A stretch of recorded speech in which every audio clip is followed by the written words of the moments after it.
The village of Larkridge had always been quiet. Tucked deep in a forgotten valley surrounded by jagged hills and dense forests, it was the kind of place where time seemed to slow down. Most maps didn't even label it anymore. Its wooden cottages leaned with age, the cobblestone paths were cracked with moss, and the air always smelled of pine and old firewood. For a while, its isolation had been a blessing. The infection that had swallowed cities whole hadn't touched Larkridge, until now. It began with the radio. Inside the village's abandoned town hall, a dusty ham radio crackled to life. Mayor Elsie Brandt, once a teacher before the world collapsed, leaned over the device, her fingers trembling as she adjusted the dials. Static gave way to a broken voice, urgent and panicked. Undead moving east, entire horde, satellite scan shows estimated 1,000, evacuation impossible, hold position, reinforcements ETA 4 days. The message repeated twice before fading back into silence. Elsie stood still, heart pounding. 4 days. That was how long they had to survive. She burst out of the town hall and ran down the central path, her boots kicking up dust. The village bell hadn't rung in years, but today she yanked the rope hard, letting its rusty clang echo across the valley. One by one, villagers emerged, faces gaunt from hardship, but eyes alert with the instincts of survivors. Meeting in the chapel, Elsie ordered. Now. Inside the small stone chapel, 43 people gathered, men, women, teens. Children were kept at the back, guarded by the few remaining elders. Among the crowd stood Liam Grady, a former construction worker turned mechanic, and Nora Jean, a quiet but brilliant hunter who had lived in the woods before the world fell apart. Elsie stepped onto the altar and raised her voice. They're coming. 1,000 of them. For days until help arrives. We either stand and fight, or we're dead by morning. A murmur swept through the crowd. Liam spoke first. We have no real weapons. We have tools, Nora added. Axes, pitchforks, and traps. They'll tear through those, muttered a voice from the back. Not if we fight smart, Nora replied, eyes cold and sharp. They're slow. We're faster. We know the terrain. We can trap them, mislead them, herd them. It's not about killing them all. It's about slowing them down. Elsie nodded. We just have to last. 4 days. That night, the village transformed. The schoolhouse became a command center. The bakery, once a quiet refuge, turned into a weapons depot. Children wove ropes and laid caltrops. The blacksmith, an old man named Harper, reforged plows into makeshift blades. The church bell tower became a watch post. Liam oversaw the construction of barricades made from overturned wagons and reinforced doors. He placed oil drums in key choke points, rigged to ignite if needed. Nora led a group into the woods to set up noise traps, cans, glass, anything that could draw the undead off course. By morning, the village looked less like a home and more like a fortress cobbled together by desperation. As the sun rose, a low moan drifted in from the east. It was faint, like wind through broken pipes, but it made everyone stop what they were doing. Children froze. Adults went pale. That sound hadn't been heard in Larkridge before. Elsie climbed the bell tower, scanning the hills with a pair of old binoculars. And there they were. A dark mass spilling over the ridge, like a wave of moving shadows. Limbs twitched at odd angles. Heads jerked unnaturally. Some crawled on broken legs, others lumbered forward. 1,000 decaying bodies, marching with blind hunger. Elsie whispered into the radio, hoping someone was still listening. Larkridge has visual on the horde. Beginning defense protocol. We will hold. Repeat, we will hold. Down below, Nora tied her bow and stood beside Liam, who held a repurposed nail gun connected to a car battery. Think they'll hit us today? No, Liam muttered, jaw tight. They'll reach the outer traps by nightfall. Then it begins. The villagers returned to their work with silent urgency. Each heartbeat was a drum of war. That evening, the first noise trap triggered, a series of cans rattling in the eastern wood. The groan of the undead echoed louder. A scream tore through the night, followed by silence. Everyone froze. A few villagers ran to the chapel for cover. Elsie stayed in the tower. Nora didn't blink. Liam turned on the floodlights powered by salvaged car batteries. Shadows moved beyond the barricades. The resistance had begun. Let me know when you're ready for part 2. The floodlights bathed the eastern road in a sickly yellow glow, flickering now and then as the jury-rigged wiring strained under the load. Outside the barricades, the undead shuffled forward, drawn to the light and the faint scent of human breath. Their moans grew louder, echoing like a grotesque chorus through the empty forest. From the tower, Elsie scanned the tree line. "They're probing," she muttered into the radio. "Not rushing, just feeling out the perimeter." On the ground, Liam stood with a group of villagers behind a makeshift wall of logs and sheet metal. His hand gripped the trigger of his modified nail gun. Next to him, Nora crouched with her hunting bow, an arrow already drawn. She had lined the path with snares and tripwires earlier that day. Now, it was time to see if they'd work. "Hold," Liam said quietly. "They're not close enough." The tension in the air was thick. Each villager listened, breath shallow, hearts pounding. The youngest among them, a freckled boy named Caleb, clutched a crowbar too big for his hands. Then, one of the undead reached the first trap. A sharp snap rang out, and the creature dropped to the ground, its leg twisted in a steel snare. It howled, a rasping, inhuman wail that triggered a chain reaction.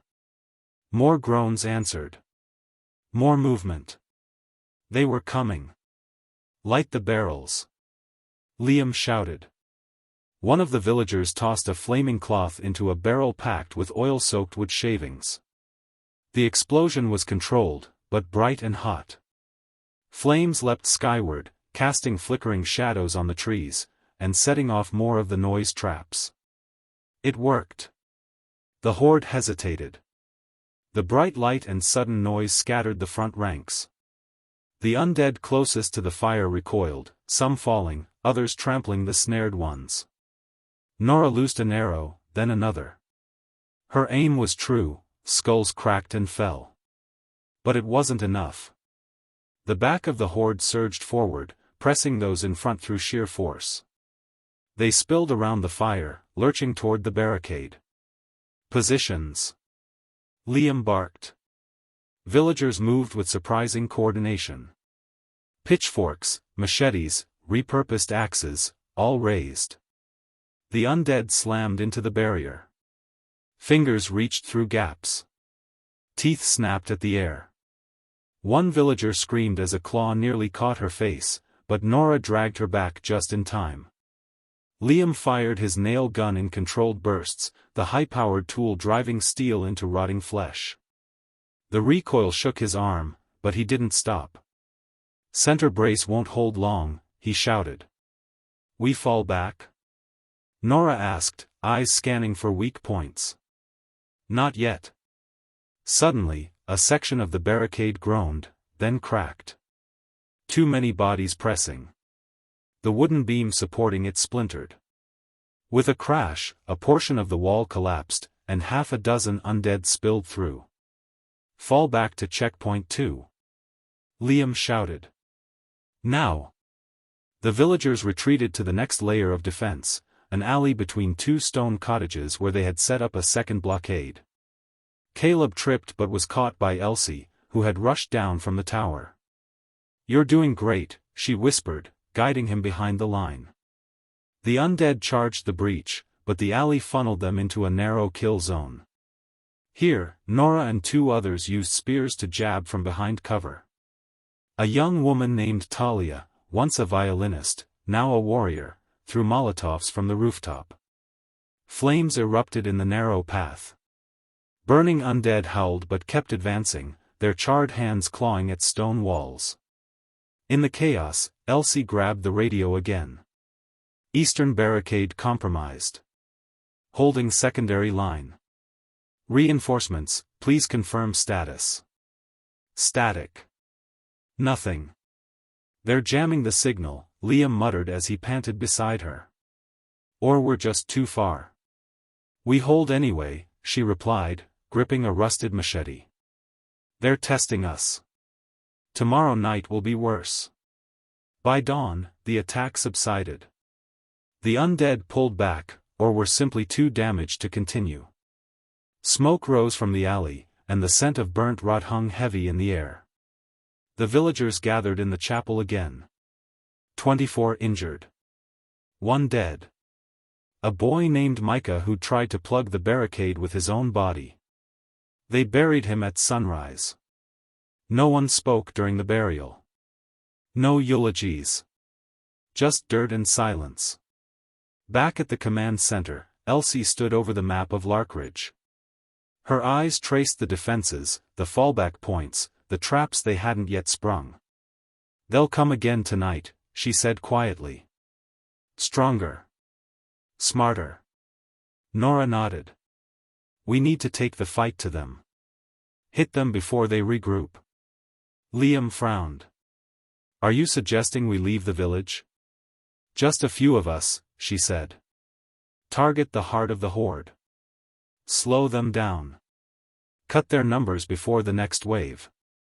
Elsie looked at the flickering lights, the wounded being tended, the remaining traps. And then she nodded. We strike at dawn. Let me know when you're ready for part 3.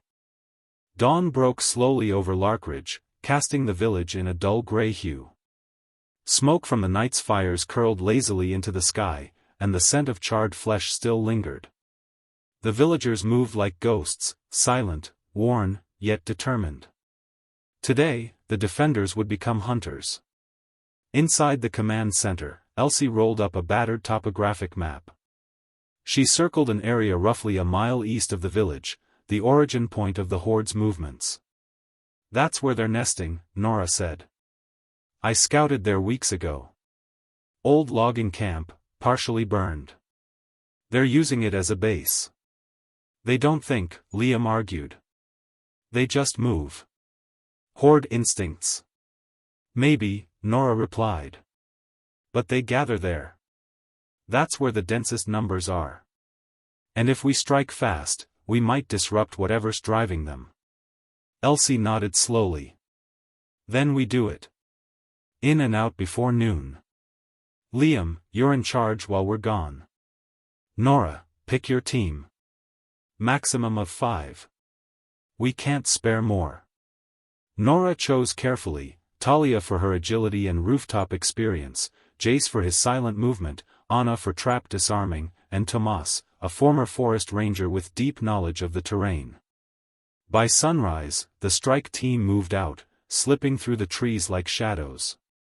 Each carried light gear, bows, machetes, knives, and one salvaged rifle with 6 bullets. They communicated with hand signals, breathing through cloth masks soaked in herbs to mask human scent. The deeper they moved into the woods, the more unnatural everything felt. Birds were silent. Trees bore deep claw marks. Bones, some animal, some not, littered the forest floor. The undead had left their mark.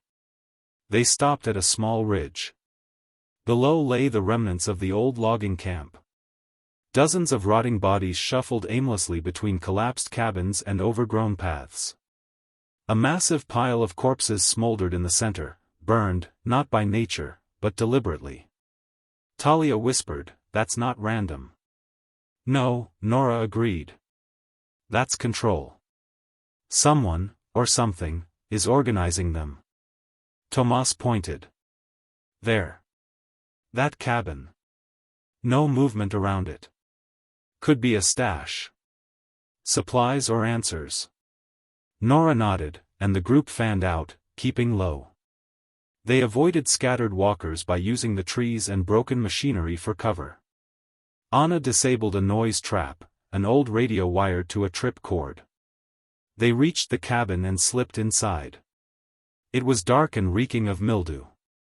On a table sat a cracked map marked with grease pencil lines, movement patterns, terrain notes, even kill zones. Someone had been observing Larkridge. Jace opened a drawer and found an old satellite phone. Dead battery. He pocketed it anyway. Someone's tracking us, Anna said. Or guiding the horde, Talia added. But why? Before anyone could answer, a low growl rose from outside. Too late. The door burst open as 3 undead crashed through. Jace reacted fast, burying his blade in one skull. Tomas shoved another out the door, where it tripped a wire and exploded in a burst of fire and shrapnel. Time to go. Nora shouted. They sprinted from the cabin, drawing attention from the rest of the camp. Dozens of undead turned toward them, eyes glowing faintly in the dim light. They ran, leading the horde back into the woods, but not toward Larkridge. South route. Nora barked. Over the ridge, then circle back. They hit the slope at full speed, Talia vaulting fallen logs while Anna laid a trail of firebombs. As the undead followed, the forest behind them lit up. The heat and flames slowed the pursuit. But not all were fooled. Jace, bringing up the rear, was grabbed. No.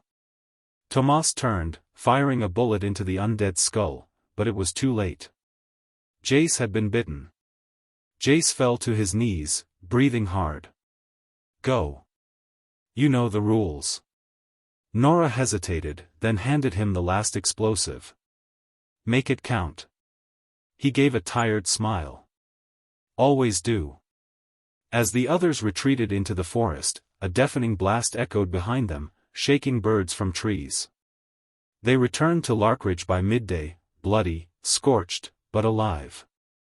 The villagers gathered silently as Elsie listened to their report. The horde is organized, Nora said grimly. They're being guided. And someone's been watching us.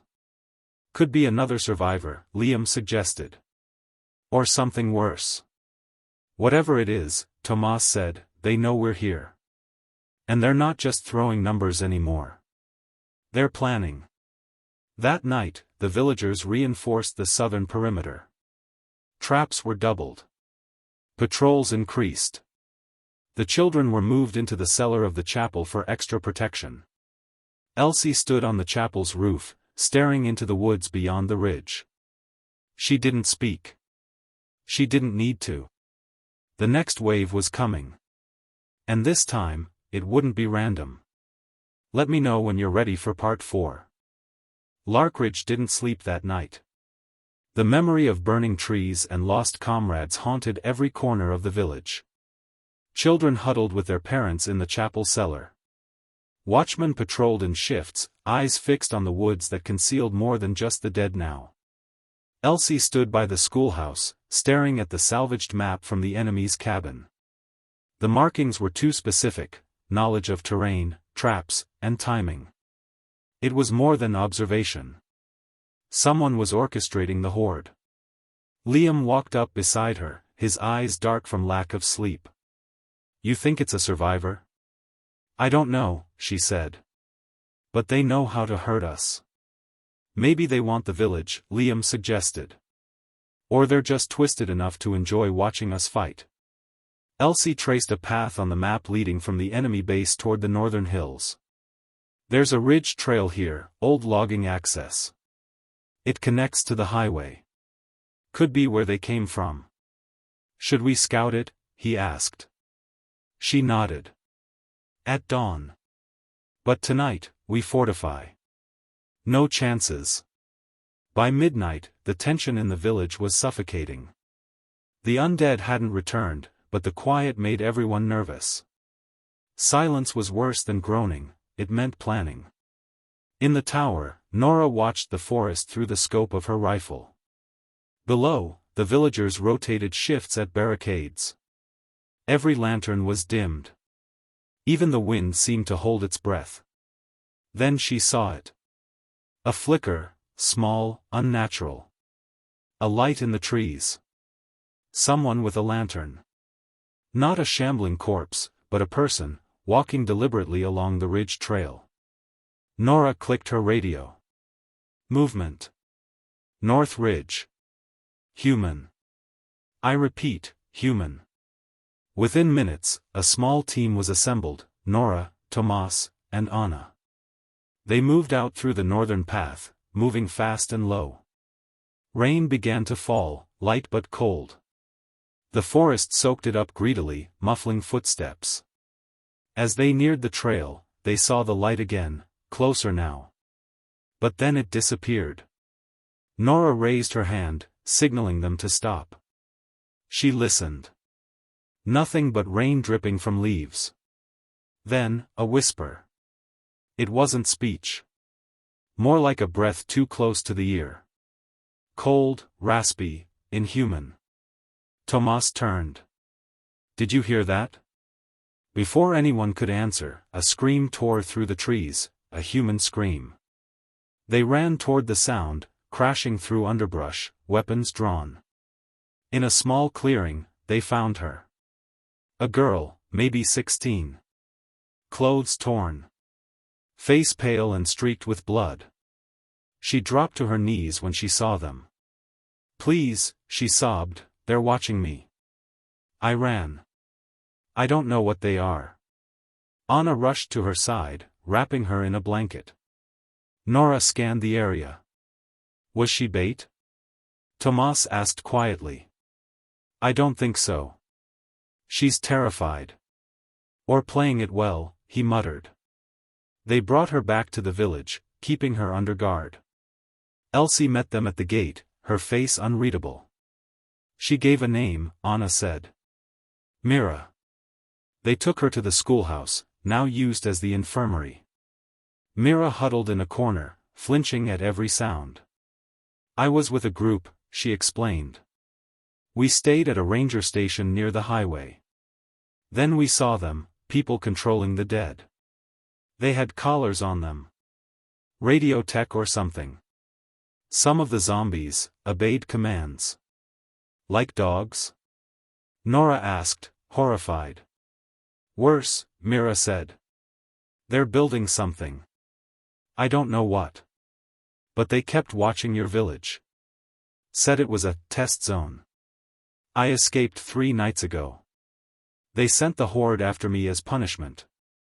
Elsie exchanged a glance with Liam. We need proof. I can take you there, Mira offered. I remember the path. I can draw it. But you have to kill the ones behind this. They're not survivors. They're monsters. Nora sat in silence for a moment. Then, quietly, she asked, were you bitten? Mira looked her in the eyes. No. I swear. Check anyway, Elsie ordered. Anna scanned Myra's arms, neck, legs, no sign of infection. Still, some villagers weren't convinced. Rumors spread. Whispers of a spy. Of betrayal. But Elsie held firm. She's the key, she told them. She knows what we're facing. And if she's right, we're not just fighting for Larkridge, we're fighting to stop a new kind of war. That night, the village prepared for the next mission. A direct strike on the ranger station Mira described. Risky. Possibly suicidal. But necessary. They had to know who was behind this. Who was using the undead-like weapons. And how far they were willing to go. In the shadows beyond the trees, faint groans echoed once more. The night wasn't over. Let me know when you're ready for part 5. At first light, Elsie stood before a small group of chosen fighters in the chapel. The map Mira had drawn now lay on the table, scrawled with directions leading north through a ravine, past an abandoned mill, and up to the ranger station. According to her, that was where the ones behind the horde controlled their army. Tomas checked his gear again, 2 knives, a short-range radio, and a hunting rifle with limited ammo. Nora tightened her makeshift body armor. Mira sat silently, pale but focused, tracing the route with her finger over and over, as if afraid she might forget. "We go silent," Elsie said. "In and out. Find proof, sabotage anything we can, and get back. If we don't return by dawn tomorrow, assume we're not coming." Liam approached her after the briefing. "Let me go instead," he urged. "You're the only one keeping this place from falling apart." Elsie shook her head. "And you're the one who holds the line if we don't make it back. We both have jobs." The group, Elsie, Nora, Tomas, Mira, and Talia, left quietly just before sunrise, slipping through the back gate and into the damp morning woods. A heavy fog blanketed the forest, muffling sound and muting color. Even birds dared not sing. As they moved, Mira stayed close to Elsie, guiding the group with hushed directions. Her eyes darted constantly, watching the trees, the ground, the wind. She flinched at every noise but never stopped walking.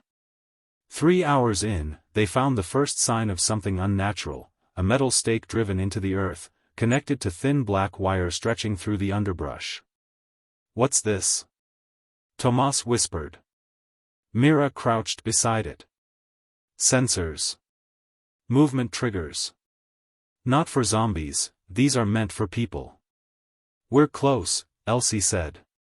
They advanced carefully, weaving through trees and avoiding pressure plates and tripwires. Then, they reached a ridge and crouched low. Below them sat the ranger station, larger than expected, fortified with sandbags and barbed wire. Floodlights pointed outward, powered by solar panels and backup generators. And surrounding it were dozens, maybe hundreds, of undead. Some shuffled, some stood perfectly still. Many had metallic collars wrapped around their necks, blinking with small red lights. "Dear God," Nora breathed. She wasn't lying. Worse than the sight of collared undead were the humans moving among them, armed and calm, dressed in black tactical gear. One adjusted a control panel connected to several monitors showing aerial footage, likely from drones. "They're ex-military," Tomas said. "Or mercenaries. And they're coordinating the dead." "What are they doing this for?" Talia asked. Mira replied, voice shaking, they were testing remote control on the infected. Behavioral overrides. It started as containment. Then it became strategy. Now, they're just playing war. "Look," Elsie said. She pointed to a flatbed truck being loaded with crates labeled Unit 9, Field Deployment. "They're preparing to move," she whispered. "Probably to another settlement. Or maybe to wipe us out completely." "We have to hit that station," Nora said. "Blow it sky high." Elsie frowned. "Too many. We wouldn't make it halfway. But we can plant a device on the generator, take out the power, fry their control system." "I can get in," Mira offered suddenly. "They trust me. Or they did. There's a drainage tunnel under the back fence. I used it to escape." Elsie hesitated. "If we let you go, we have no way of knowing if." "You think I'm lying?" Mira snapped, louder than intended. Everyone tensed. Elsie studied her, then said quietly, "No. I think you've seen more than any of us. But this mission isn't about trust, it's about timing. If you go in, we go in too. No one dies alone." They circled back and waited for nightfall. As darkness fell, the floodlights around the station flickered on, cutting sharp lines through the fog. Mira led them down a dry creek bed to the old drainage tunnel. It stank of mold and rot, but it was clear. Inside the station fence, they moved fast. Mira slipped through a side hatch, heading for the generator. The others positioned themselves near the supply trucks. Then something went wrong.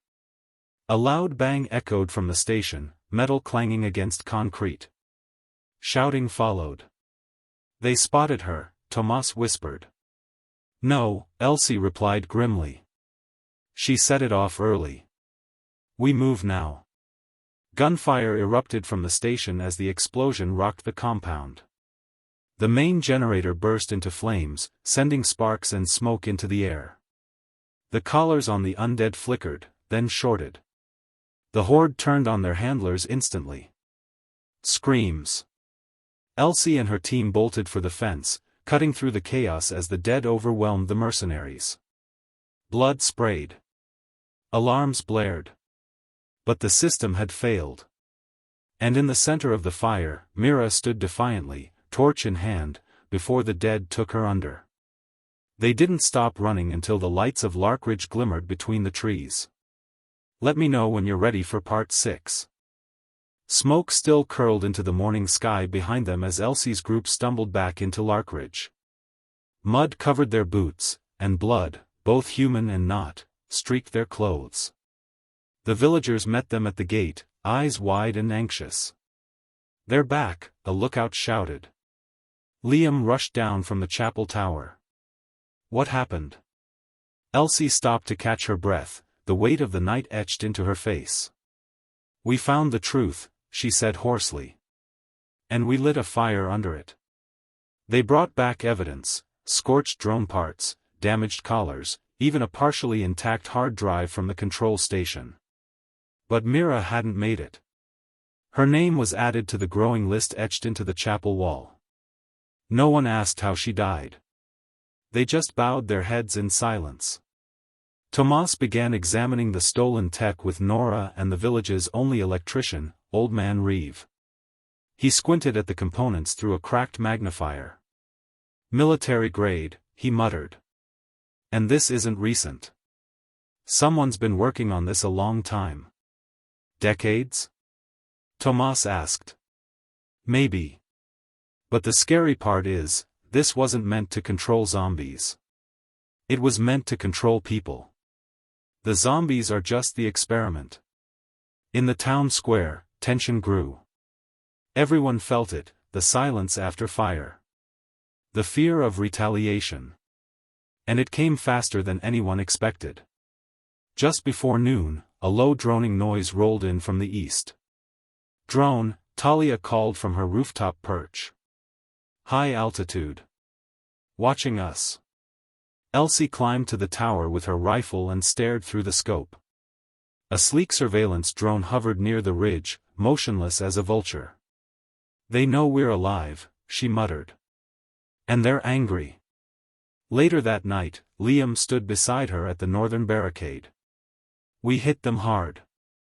"You think they'll send a wave?" "I think they'll send something worse," she said. "Something smarter." As if in answer, a loud horn echoed from the forest. Not a groan. Not a scream. A signal. Within seconds, the woods came alive. Dozens, no, hundreds, of undead poured from the tree line. But they weren't charging blindly. They moved in coordinated lines. Some broke off to flank the village. Others dropped to the ground, crawling low beneath the mist. The collars were gone. But the training remained. "Positions!" Elsie shouted. "Light the flares. Man the traps." Larkridge exploded into motion. The villagers had been preparing for weeks, but this was different. The undead were using tactics, moving in waves, testing for weak spots. Traps slowed them. Spike pits claimed the first few dozen. Fire trenches stopped others. But still they came. From the southern wall, Anna shouted, "They're breaching near the mill." Tomas and Nora sprinted across the village to reinforce the gap, cutting down anything in their path. Inside the chapel cellar, the children were moved deeper into the underground storage vaults, guarded by 2 of the town's last remaining elders armed with machetes. Elsie stood firm at the front line, firing her rifle in short, precise bursts. Her bullets were nearly gone. Her breath came in short, panicked gasps. But she didn't back down. Then, from the tree lean, it emerged. Not a zombie. A man. Dressed in black tactical gear, face covered in soot and blood, but very much alive. He walked calmly behind the horde, a tablet in his hand. "Get down!" Liam shouted. A scream came from the left tower, then silence. The man had pointed at it and triggered a device. The tower exploded in a cloud of fire and splinters. "He's marking targets," Tomas yelled. "Directing the horde." Elsie stared through her scope. "We take him out, we buy time." But he was clever. He moved erratically, always behind the horde, using the dead as shields. Liam dove into the schoolhouse and climbed to the roof. He took the village's last long-range shot, a single bullet. He steadied his breath, aimed through the dust, and pulled the trigger. Crack! The man spun. Blood erupted from his shoulder. He dropped the tablet. The undead froze. Confused. Uncoordinated.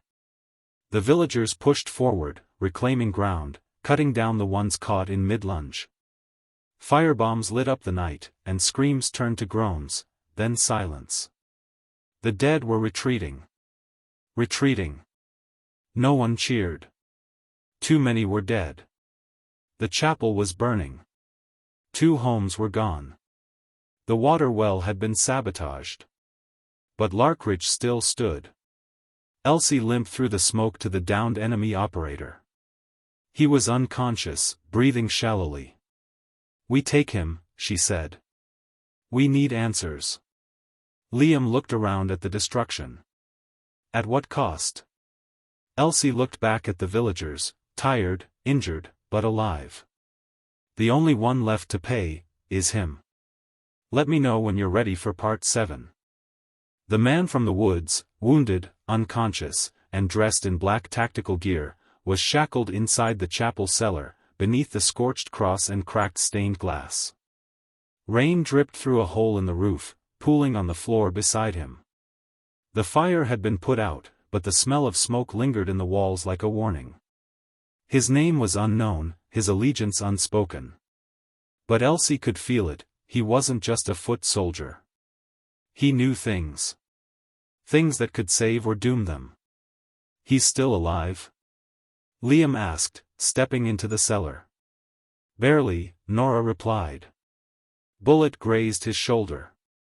Could have been worse." "Should have been worse," Tomas muttered, leaning in the doorway. "He's one of them. You saw what they did. They weren't just attacking, they were testing us." Elsie stared at the prisoner. "He's going to tell us why." By dusk, the man awoke. His eyes flicked around the cellar, sharp, calculating. He said nothing. Elsie crouched beside him. "You don't have a name tag. Why is that?" He smirked. "Does it matter? You led the horde. You targeted our homes. You murdered people. We collected data," he said calmly. "Behavioral studies. Resistance patterns. Civilian response metrics." Elsie's stomach turned. "You're experimenting. Refining," he corrected. "Your village was chosen for its isolation. Its structure. We needed a test zone. You just happened to be here. You used the undead like weapons. And we succeeded." Tomas stepped forward, fists clenched. "Say that again." But Elsie raised a hand. "Why? What's the endgame?" The man hesitated, then said, "You think this is just about survival?" "No. It's about control. Every major city has fallen. Governments collapsed. Power structures vanished. So now, we rebuild, with order. Through fear. Through control. We're the architects of the new world. And how many people have to die for your architecture?" Nora asked, disgusted. "As many as it takes," he said. The room fell into silence. The only sound was the dripping water and the distant moans of scavenger undead outside the fence. Elsie turned to Liam. "Get Reeve. See if he can pull anything from the tablet we recovered." The prisoner chuckled. You won't get far. It's encrypted.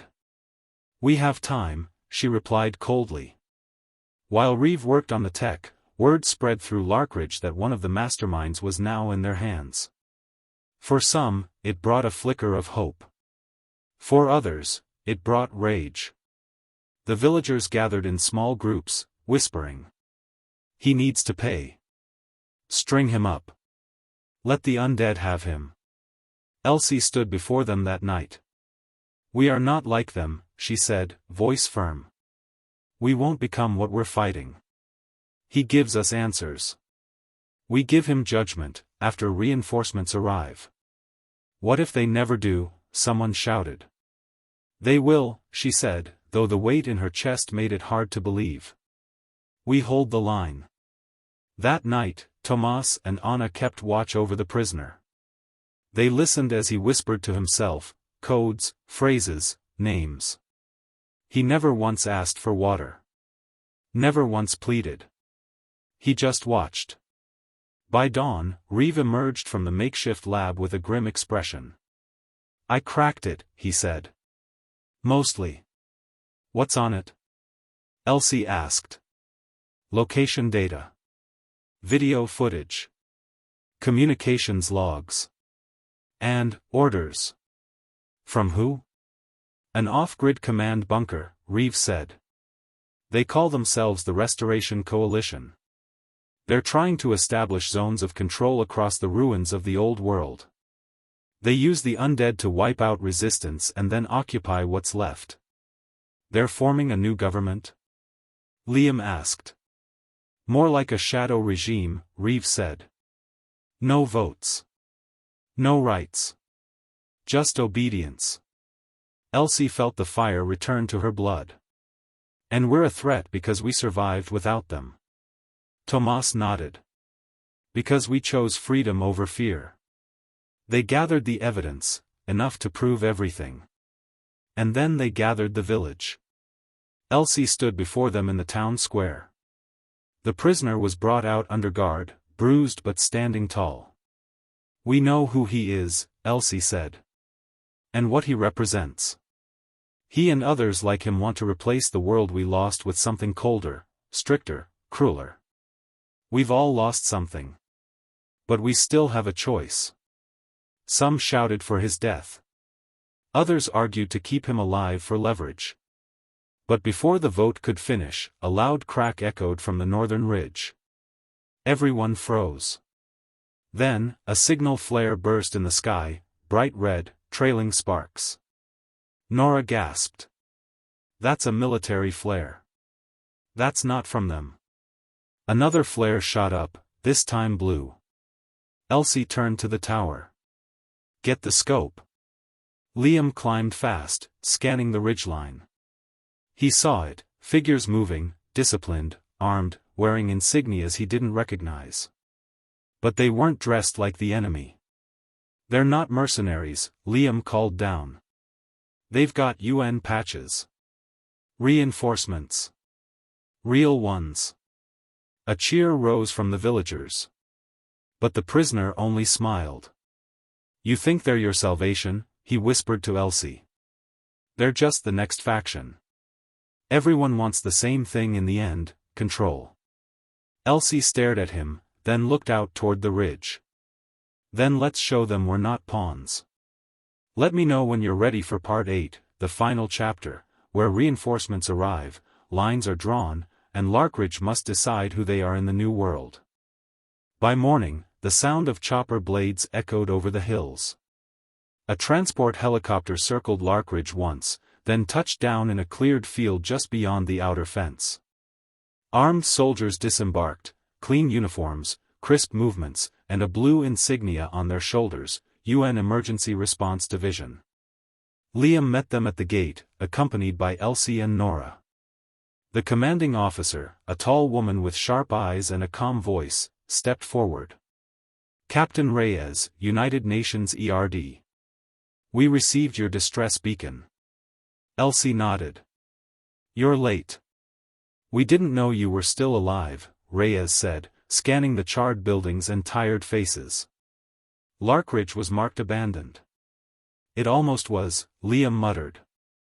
They escorted Reyes and her team to the chapel, where Reeve and Tomas displayed the salvaged data from the mercenaries' tablet. Reyes listened in silence, watching the footage of controlled hordes and ruthless test scenarios carried out across isolated settlements.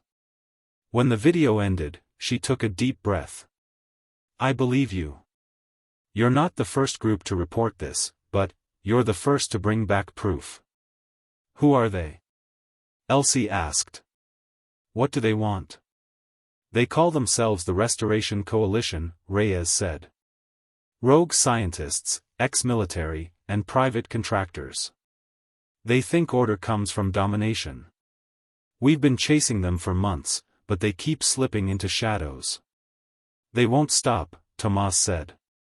Not unless someone burns down their shadows. Reyes nodded. We plan to. But it won't be fast. Or clean. Then her eyes settled on the prisoner, shackled near the chapel wall. That one of theirs? He led the attack, Liam said. Used a tablet to command the infected. Burned half the village. Reyes approached the man. He looked up at her and smiled. You're late, Captain, he said. She stared at him for a long moment. Then turned to Elsie. We'll take him into custody.